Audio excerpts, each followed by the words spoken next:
ओम नमो नारायण। जय सियाराम, जय भोलेनाथ, जय माता जी।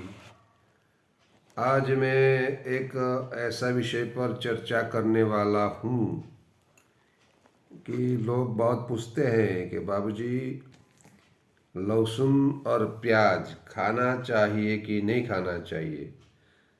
भाई, मैं तो खाता हूँ, मैं तो बिल्कुल खाता हूँ। और हर धर्म के अनुसार उनका जो आदेश है वो करना चाहिए। लेकिन मैं क्यों खाता हूँ और मुझे क्या लगता है वो मैं बोलूँगा। मैं किसी के विरुद्ध में नहीं बोलूँगा कि ये करो न करो, आपकी मर्जी, जो करना है करो। भारत देश आज़ाद है, स्वतंत्र है। पहले मैं ये बता दूं कि जो लोग लहसुन और प्याज नहीं खाते, क्यों नहीं खाते। क्योंकि मैंने जब तक जाना है या तो सुना है, जो कारण वो है कि भाई अपनी जो क्रोध को काबू में रखे, काम को काबू में रखे, या तो अपने भजन में ज़्यादा बढ़ावे करे। ऐसा कोई कारण है? और कोई कारण हो तो मुझे कमेंट में बता देना कि प्याज और लहसुन क्यों नहीं खाना चाहिए। और दूसरी बात है, मुंह गंदा होता है, मतलब उसकी अच्छी सुवास नहीं आती, लोग ये भी बताते हैं। लेकिन मेरे हिसाब से जितने लोग जितने लोग जो भी धर्म में हैं, वो जो प्याज और लहसुन नहीं खाते, क्या उनके यहाँ बच्चा बच्ची नहीं है, या तो उनको काम पैदा नहीं होता। दूसरी बात बताऊं तो वो क्या क्रोधी नहीं होते, वो क्रोध नहीं करते। मुझे तो मैंने तो बहुत सारे ऐसे एक दफ़े मैं एक महसाना बैठा था, तो एक वो योगासन वाले आए, योग विद्या कराने के लिए। मैं कौन कौन से संप्रदाय से आए थे नहीं बोलूँगा। मैं बैठा था, उनको मालूम नहीं ये कौन है क्या है। मैं सफ़ेद कपड़े में वहाँ था तब तक। तो बोला, बापू आप ऐसा करो, ये हमारा 500 रुपये का कोर्स आता है, वो कर लो। मैंने बोला कि ये करने से क्या होगा। तो बोला, आपको मन शांत हो जाएंगे, आप कभी क्रोध नहीं करेंगे, आपको कोई भी कितना भी बढ़ चढ़ कर बोले तो भी आपके इनको विरुद्ध नहीं जाएंगे, और शांति रहेगी और दिल दिमाग अच्छा रहेगा। तो अच्छी बात है। मैंने थोड़ा मैंने सोचा कि मैं पहले उनको देख लूँ, उनके अंदर क्या है। तो मैंने अपने अंदर से थोड़ी ऐसी बात करी जो मैं वैसे ही करता था, कोई किसी को परेशान करने के लिए करता ही नहीं। लेकिन ऐसी बात करी तो धीरे धीरे धीरे धीरे वो अपने चरम सीमा पे आ गए और मुझे डांटने लगे और मुझे बहुत तरीके से बोलने लगे। तो मैंने हंसकर कहा, आपने तो कोर्स किया होगा 500 रुपये का। हाँ, किया किया किया। तो फिर ये आपके अंदर मुझे मैं डांटने का विचार कैसे आया या क्रोध कैसे आ गया? अरे बापू, आप ऐसा बोले तो आएगा ना। तो भाई आएगा ही आएगा। कोई ऐसा बोलेगा, आप चाहे कुछ भी खाओ, लेकिन नहीं आता जो ध्यान अवस्था में सही में परमात्मा को प्रेम करते। जैसे मैं बिल्कुल सही बोल रहा हूँ, मुझे क्रोध बहुत कम आता है, लेकिन वो निकल जाता है। कैसे? जैसे मुझे ऐसा एहसास होता है, पूरी दुनिया है ना, जो दुनिया वो थोड़े समय के लिए है, और जो कोई लोग हमारे सामने जो बकवास करते हैं वो बकवास ही है। एक दिन वो भी नहीं रहेंगे, एक दिन हम भी नहीं रहेंगे, कोई कुछ रहने वाला नहीं। और वैसे ही लोग दुखी तो है ही पहले से, तो उनको और दुख क्या देना। इन हिसाब से हम क्रोध नहीं करते, हमारा ऐसा दिमाग।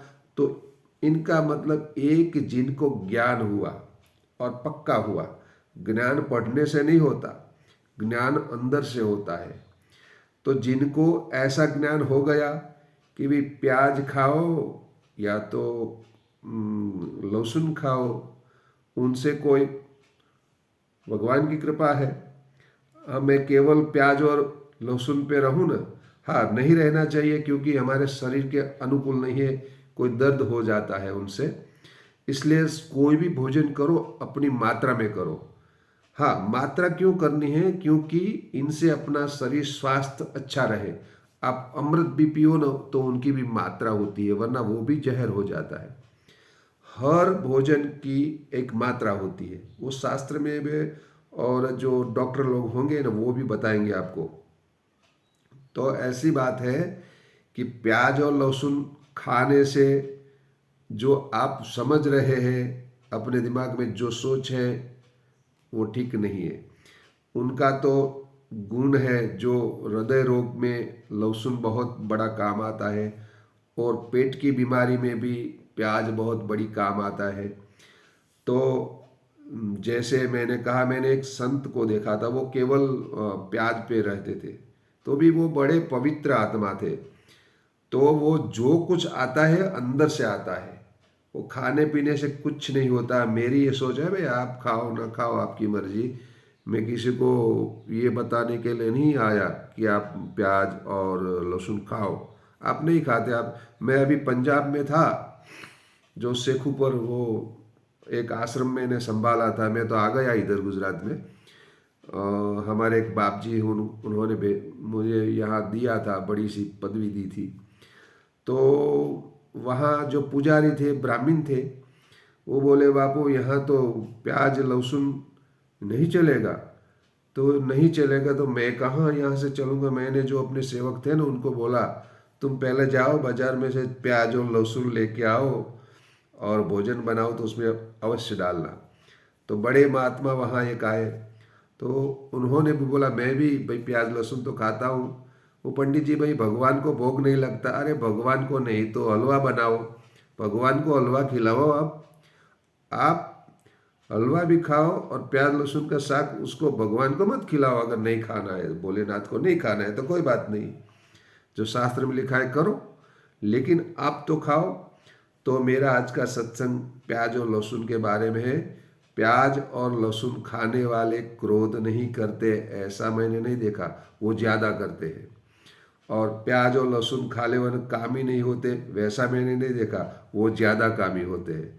वो मेरी बात किसी को कड़वी तो लगेगी, बाबा सच बोलता है ना, इसलिए साधु सच ही बोलेगा, क्योंकि उनको किसी के पास कुछ लेना नहीं है, कुछ भी लेना नहीं है भाई। हमें तो एक टाइम की रोटी भगवान देता है और कुछ चाहिए नहीं, बड़ा सा बंगला नहीं चाहिए। लोग बहुत सारे लोग कहते यो इतना खर्चा हो रहा है, वहाँ इतना खर्चा, आके देखो। मैं देख के क्या करूँगा? मैं तो पूरी दुनिया भगवान की देख रहा हूँ, कितनी अच्छी बना दी है मेरे भोलेनाथ ने। तो मैं आके क्या देखूंगा भाई? ये तो एक नाटक कंपनी है, तो नाटक का खेल तो होगा, होता रहेगा। ऐसी बात है। जो दिमाग में मन में जो खोटा ख्याल आ गया है, ऐसा ऐसा बड़ा, ऐसा ऐसा, अरे ऐसा कुछ बड़ा नहीं होता। जैसे पैसा होता है तो बड़ा बड़ा होता है, पैसा नहीं होता। मुझे तो बहुत, मैं खुश क्यों हूँ? मुझे आप कोई भी साधन मुझे दे दो ना, तो मुझे लग में उसकी कोई ज़रूरत नहीं। मुझे ज़रूरत केवल परमात्मा का नाम की है, और ये आनंद की। मैं अपने आनंद में रहता हूँ। अच्छा, आज का टॉपिक इनके बारे में रहा। प्याज और लहसुन खाना चाहिए कि नहीं खाना चाहिए? मेरे हिसाब से खाना चाहिए, लेकिन अपनी जो मात्रा में खाना चाहिए, जिनसे अपना स्वास्थ्य ठीक रहे। और काम क्रोध मोह लोभ ये भगवान ने दिया हुआ है, हमने कोई पैदा नहीं किया।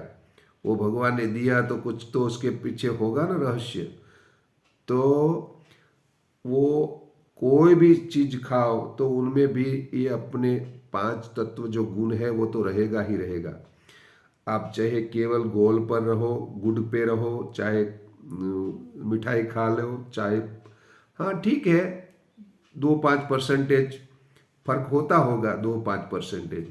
लेकिन बिल्कुल मेरा मानना यह है, पूरा फर्क तो अपने अंदर जो भजन से जो प्रगट ज्ञान होता है, प्रगट, प्रगट मतलब जो स्थायी होता है, जो स्थिर होता है। कोई भी ऐसी घटना आए तब वो ज्ञान प्रकट होना चाहिए।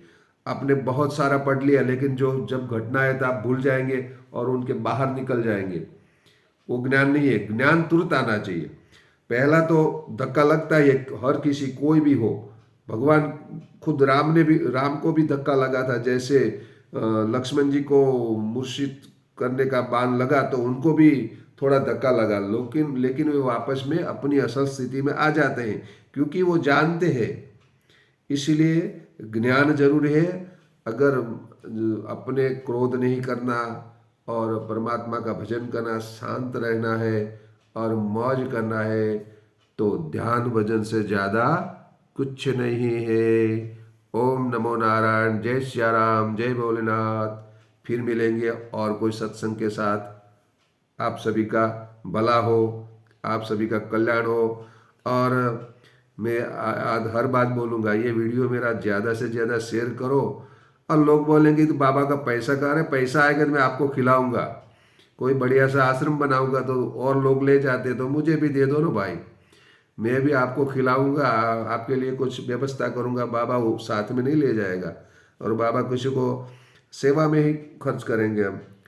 अगर ऐसा आपको सोचना है तो मेरा तो ये सोचना नहीं है। मैं तो अभी ऐसा सोचा नहीं। अगर आता भी है भगवान की कृपा से तो भी अच्छे कर्म में खर्च करेंगे। लेकिन मेरा एक ही इच्छा है कि ये दुनिया में बहुत सारे जो चैनल है ना, मैं यहाँ क्यों आता है मैं आपको राज बताऊं।